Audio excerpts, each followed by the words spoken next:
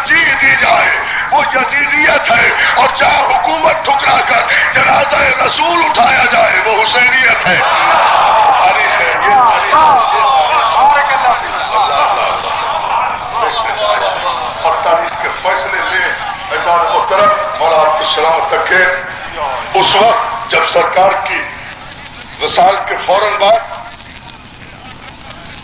حکومت سازی کے مشورے ہو رہے تھے تو مولانا مودودی نے لکھا یہ جملہ، ہمیں نوجوانوں نوٹ کرنا اس جملے کو، کہ جب سارے قبیلے اکٹھے ہو کر مہاجر و انصار کی لڑائی کر رہے تھے، جھگڑا کر رہے تھے، کچھ کہتے تھے مہاجر میں سے ہو، کچھ کہتے تھے انصار میں سے ہو،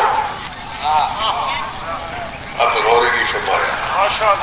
جب یہ جھگڑا ہو رہا تھا تو مولانا مودودی کہتے ہیں کہ ایسے میں ابو سفیان علی کی خدمت میں آیا۔ علی کا احسان مانو مسلمانوں، یہ ابو طالب کا بیٹا ہے جس نے اتنا بڑا احسان کیا ہے جو میں بتانے جا رہا ہوں۔ احسان فراموش نہ بنو، نمک حرام نہ بنو۔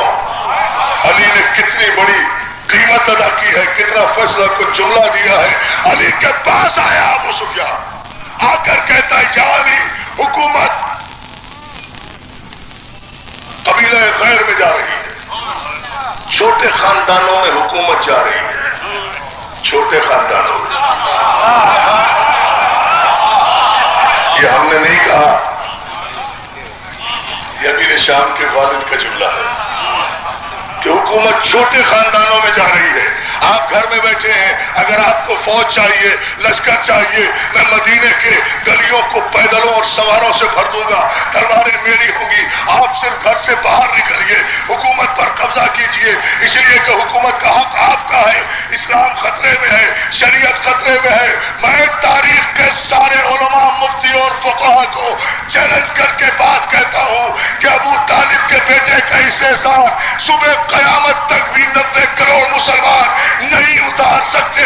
علی نے تاریخی جملہ کہا جسے ہر مورخ نے لکھا، تاریخ ابو الفدا سے لے کر مولانا مودودی تک۔ علی نے مسکرا کر ابو سفیان کی طرف دیکھا اور کہا ابو سفیان تو کب سے مسلمان ہو گیا؟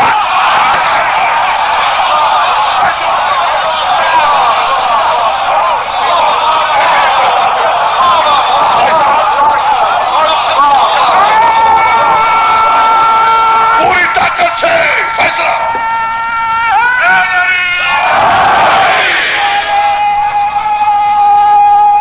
یہاں سے وہاں تک آج کی مجلس کا، آج کے دن کا، 24 رجب کا، سرکار باب الحوائج کی بارگاہ میں دعائیں قبول کرنے کے لیے جس جس کے دل میں جو تمنا ہے پوری طاقت سے حیداری۔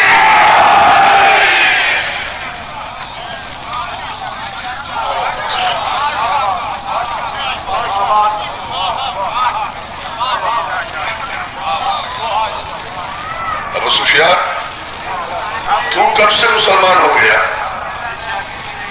یعنی علی نے منہ پر تماچا مارا اور بھرپور تماچا مارا۔ آئیے بھائی، ہمارے روایت سید محسن نقوی رات سے گم تھے، اس وقت ظاہر ہو گئے۔ کبھی یہ گم ہوتے ہیں، کبھی ان کی کار گم ہوتی ہے، آج کل گم سو، اس کے بعد آپ کا گھیرا ہو جائے گا ڈی جی خان کی طرف سے، اول بھی ہے آخر بھی ہے۔ یہ فضائل کی انتہا کریں گے، وہ مصائب کی، یہ مصائب کی انتہا کریں گے، وہ فضائل کی، ضد ہے دونوں میں، محبت والی ہے جو ایک علاقے تو جو ہے نا، یہ تو کائنات میں صرف ایک رسول ہی ایسا گزرا ہے، اور جو ہے نا اب ایک جملے پر آپ کی میں توجہ چاہتا ہوں دوستو۔ علی نے تاریخی فیصلہ دیا، ابو سفیان تو کب سے مسلمان ہو گیا؟ اب اگر علی آج ابو سفیان کے کہنے پر تلوار لے کر میدان میں آ جاتا تو بتائے مجھے عالم اسلام خلافت راشدہ کہاں ہوتی؟ خلافت راشدہ کہاں ہوتی؟ منزل اول ہی پر خلافت راشدہ ختم ہو جاتی تو خلافت راشدہ کے دشمن مسلمانوں ہم نہیں ہیں، ابو سفیان ہے۔ تو معاویہ کا نظام اس ملک میں لا کر خلافت راشدہ کے جو پرخ سے اڑوانا چاہتے ہو، ہم تو کل بھی علی والے تھے، آج بھی علی والے ہیں، قیامت تک علی والے رہیں گے۔ ہم پر تو کوئی فرق نہیں پڑتا، ہم بدلتے نہیں ہیں، نہ ہمارا ساقی بدلتا ہے، نہ ہمارا میخانہ بدلتا ہے، نہ ہمارا پیمانہ بدلتا ہے، نہ ہمارا راستہ بدلتا ہے، نہ جادہ بدلتا ہے، نہ ارادہ بدلتا ہے، نہ خیال بدلتا ہے، نہ فکر بدلتی ہے، نہ آئین بدلتا ہے، نہ منشور بدلتا ہے، نہ دستور بدلتا ہے، نہ پارٹی بدلتی ہے، نہ پرچم بدلتا ہے، نہ لیڈر بدلتا ہے، نہ رہبر بدلتا ہے، نہ قرآن بدلتا ہے، نہ صحیفہ بدلتا ہے، نہ کتاب بدلتی ہے، نہ راوی بدلتا ہے، نہ روایت بدلتی ہے، نہ حدیث بدلتی ہے، نہ محدث بدلتی ہے، بدلتا ہے اس لیے کہ بدلتے رہتے ہیں انداز کوفی اور شامی. ہم نہ کوفی ہیں،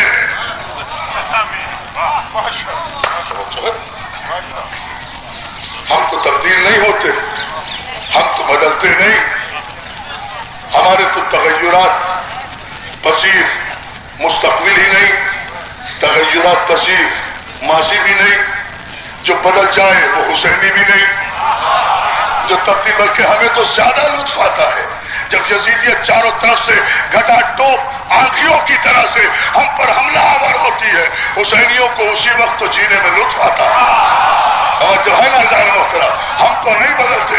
یوم ندعو کل اناس بامامہم. اسے نبی آیت پڑھ رہا ہوں، یہ تم نہیں سمجھو گے اس لیے سمجھو. شیر نہیں ہے،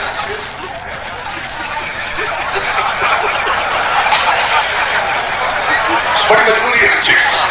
ندا کے دن، قیامت کے دن، ڈے آف جسٹس میں، ڈے آف جسٹیفیکیشن میں، یوم عدالت میں، محشر کے دن، حشر کے دن، تمام لوگوں کو ان کے امام کے ساتھ بلائیں گے.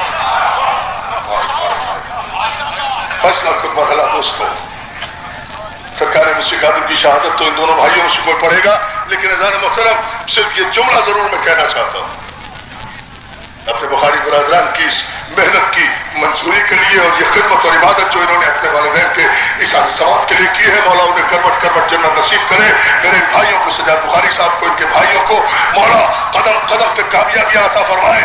اور تمام مومنین و مومنات جو اس مجلس میں آئے ہیں، مولا سب کی آرزوؤں کو سرکار باب الحوائج کے صدقے میں شرف قبولیت عطا فرمائے. ہر تمنا اپنی بارگاہ سے عطا فرمائے، ہر آرزو کی تکمیل ہو. ہر جو بچے بیمار ہیں، جس بچے کا مجھے خط دیا گیا ہے، اللہ اس کی بینائی واپس لائے. جو مومنین و مومنات اس دنیا میں سے رخصت ہو گئے، اللہ ان کی مغفرت فرمائے.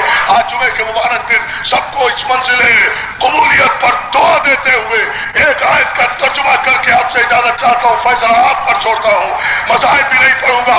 یوم ندعو کل اناس بامامہم، قیامت کے دن ہم تمام لوگوں کو ان کے امام کے ساتھ بلائیں. مسلمانوں یہ بات ذہن میں رہے، سورہ بنی اسرائیل میں ایک فیصلہ ہو گیا ہے کہ قیامت کے دن تمام لوگ اپنے امام کے ساتھ جائیں گے، اپنے رسول کے ساتھ نہیں.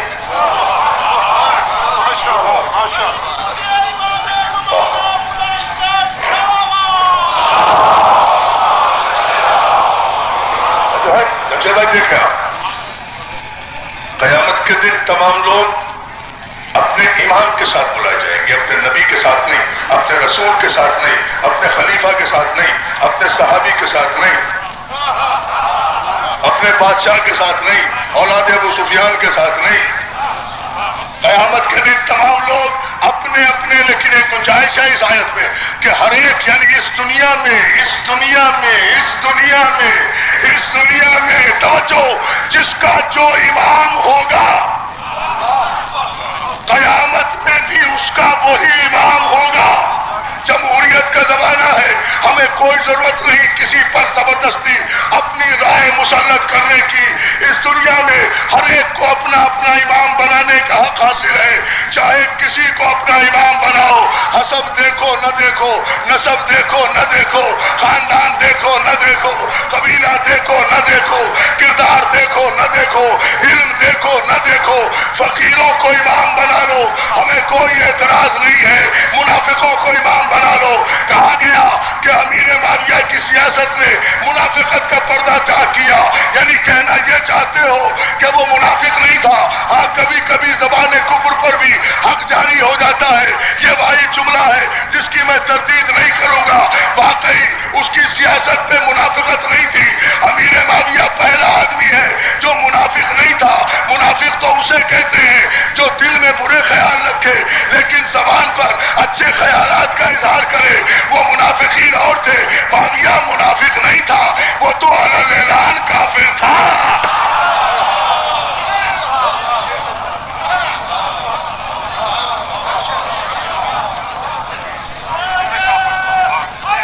جو ہے اور قیامت کے دن ہم تمام لوگوں کو ان کے امام کے ساتھ بلائیں، جیسا جس کا امام ہوگا، جسے چاہے امام بناؤ۔ قیامت کے دن کا صرف ایک منظر کھینچ دیتا ہوں، سارے علماء اہل سنت نے لکھا کہ قیامت کا دن بڑی قیامت کا دن ہوگا، سورج سوا نیزے پر ہوگا، آگ ابل رہی ہوگی، نفسا نفسی کا عالم ہوگا، دماغ کھول رہے ہوں گے، کھوپڑیاں چل رہی ہوں گی، ہر ایک کے ہاتھ میں اس کا نام اعمال ہوگا۔ بقول علماء جمہور کے ہمارا عقیدہ نہیں ہے کہ انبیاء ما سبق کو بھی اپنی اپنی جنت کی فکر ہوگی، سب کو اپنی اپنی بخشش، توجہ، سب کو اپنی اپنی بخشش کی فکر ہوگی، لیکن قیامت کے دن کی شدت کا اندازہ تو ہو گیا نا دوستو کہ قیامت کے دن انبیاء کو بھی اپنی اپنی بخشش کی فکر ہوگی۔ تو میری جان، جسے چاہو اس دنیا میں اپنا امام بناؤ۔ ایک مفت میں فری میں مخلصانہ مشورہ ہے کہ کسی ایسے کو اس دنیا میں اپنا امام بنانا جسے قیامت کے دن اپنی بخشش کی فکر نہ ہو، تمہیں بخشوا دے۔ جو ہے نا، اپنی بخشش کی فکر نہ ہو، آخری جملہ تقریر کا، بلکہ تمہیں بخشوا دے۔ اور اپنی بخشش کی فکر کس امام کو نہیں ہوگی؟ یہ امام شافعی سے پوچھ کر گفتگو ختم کر رہا ہوں۔ علی حبہ الجنہ، کس امام کو اپنی بخشش کی فکر نہیں ہوگی؟ علی حبہ الجنہ قسیم النار والجنہ، علی کی محبت گناہوں کی سپر ہے، علی کی محبت گناہوں کی سپر ہے، اس لیے کہ علی جنت اور دوزخ کا تقسیم کرنے والا ہے، تقسیم کرنے والا ہے، طلبگار نہیں ہے۔ علی جنت و دوزخ کا طلبگار نہیں ہے، علی جنت و دوزخ کا تقسیم کرنے والا ہے۔ وسیع مصطفیٰ حقہ، اور خدا کی قسم وسیع مصطفیٰ صرف علی ہے، امام الانس والجنہ، جو انسانوں کا بھی امام ہے، جنوں کا بھی امام ہے۔ عزیزان محترم، میرے پہلے امام سے لے کر میرے سرکار موسی کاظم تک، موسی کاظم سے لے کر میرے آخری امام تک، ہر ایک نے اپنی ماننے والوں سے وعدہ کیا ہے، ہمیں مانو، ہمارا اتباع کرو، ہماری اطاعت کرو، جنت میں ہم لے جائیں گے، بخشش ہم کرائیں گے، کوثر ہم پلائیں گے، نزا کے وقت ہم آئیں گے، قبر میں ہم آئیں گے، حشر میں ہم آئیں گے، نشر میں ہم آئیں گے، پورے سرات سے ہم گزاریں گے، دوزخ سے ہم بچائیں گے۔ میرے پہلے امام سے آخری امام تک ہر ایک نے وعدہ کیا۔ تم اپنے سارے صحابہ اکرام کی فہرست میں سے کسی ایک کا قول بتا دو جس نے یہ کہا ہو کہ ہمیں مانو، جنت میں ہم لے جائیں گے، بخشش ہم کرائیں گے۔ ارے وہ تو خود میرے امام سے غلامی کی سند لیتے ہیں۔ یا علی،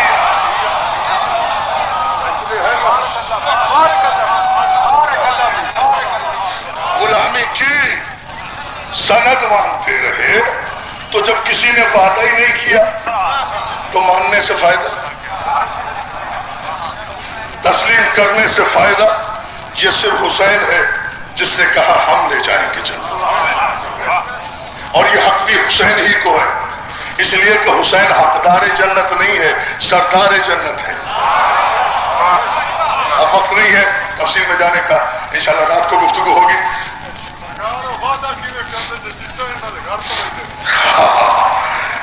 وعدہ کیسے کرتے جب وہ چیتیں ان کے یہاں سے لیتے رہے۔ بڑی عمدہ بات کی ہے دوستو۔ مسئلہ تو یہی ہے کہ حسین نے اس سے کہلوایا، جملہ ہے اگر آپ سمجھ لیں، بھائی کے کہنے پہ یاد آ گیا، حسین نے اس سے کہلوایا کہ کاغذ اور قلم بیٹا لے جا، حسین سے لکھوا کر لا دے۔ حسین سے آپ نے غور ہی نہیں کیا، حسین سے لکھوا کر لا دے۔ جب آیا ہوگا یہ غلام زادہ حسین کی خدمت میں، تو شاید حسین نے نانا کی قبر کی طرف دیکھ کر کہا ہوگا، نانا میں نے کربلا سے پہلے تیرا انتقام لے لیا، یہ وہی ہے نا جس نے تجھے کاغذ اور قلم نہیں دیا تھا۔